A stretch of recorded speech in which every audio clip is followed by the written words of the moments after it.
एक बार भगवान श्री कृष्ण अपने सखा अर्जुन के साथ नगर भ्रमण की ओर निकले।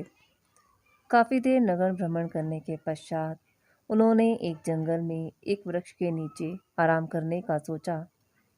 अभी दोनों आराम करने के लिए बैठे ही थे कि उन्हें जोर जोर की आवाज सुनाई देने लगी।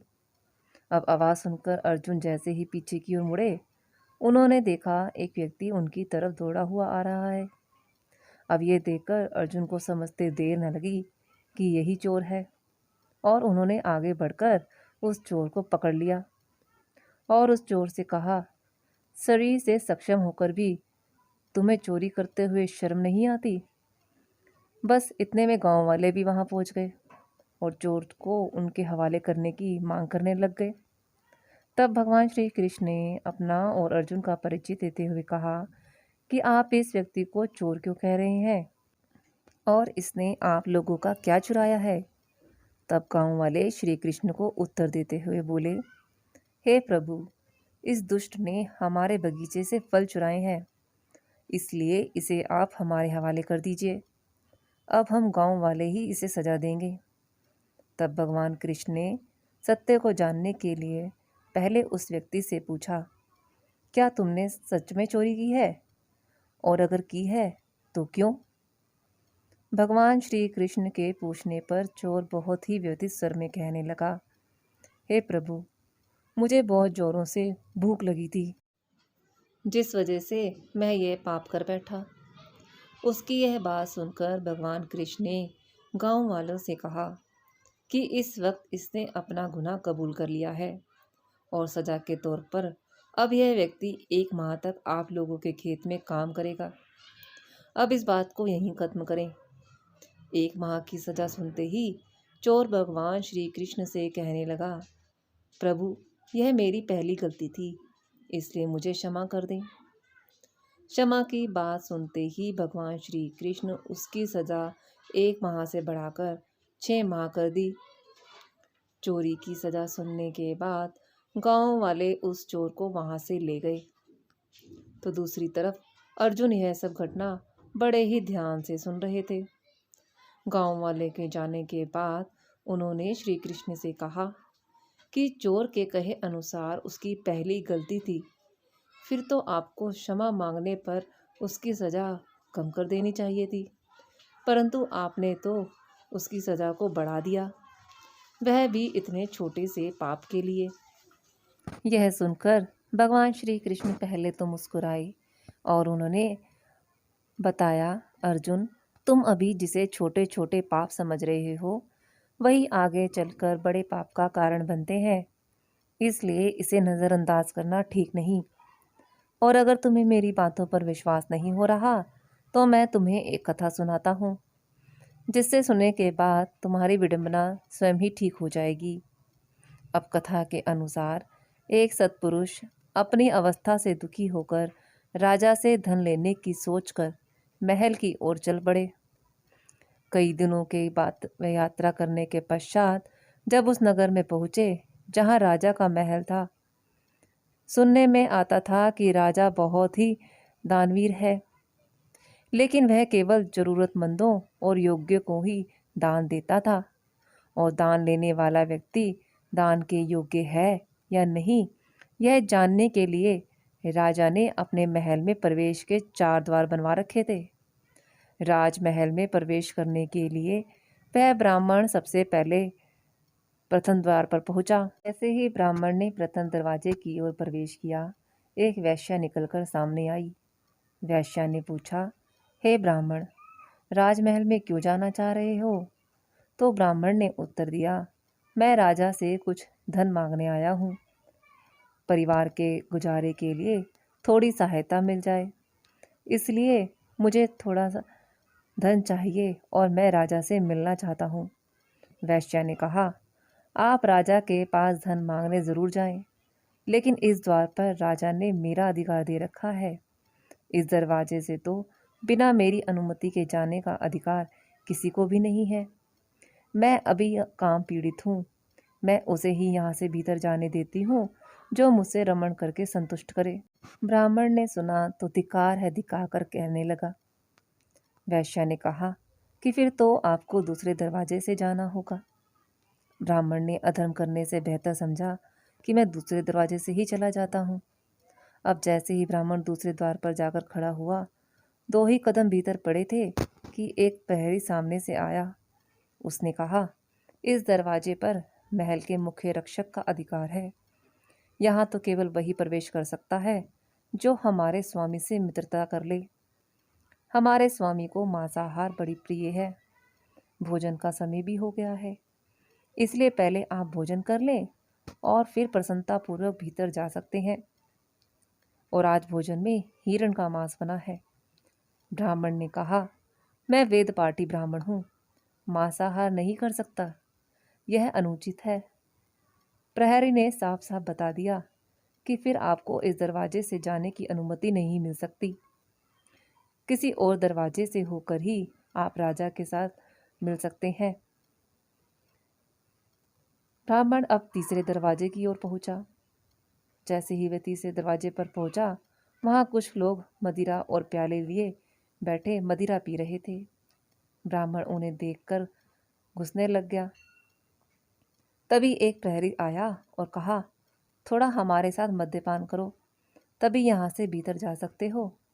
यह दरवाज़ा सिर्फ मदिरा प्रेमियों के लिए है। ब्राह्मण को मदिरा पान भी स्वीकार नहीं था। वहां से घुमा और चौथे दरवाजे की ओर चल दिया। अब चौथे दरवाजे पर पहुंचकर ब्राह्मण ने देखा कि वहां जुआ हो रहा है।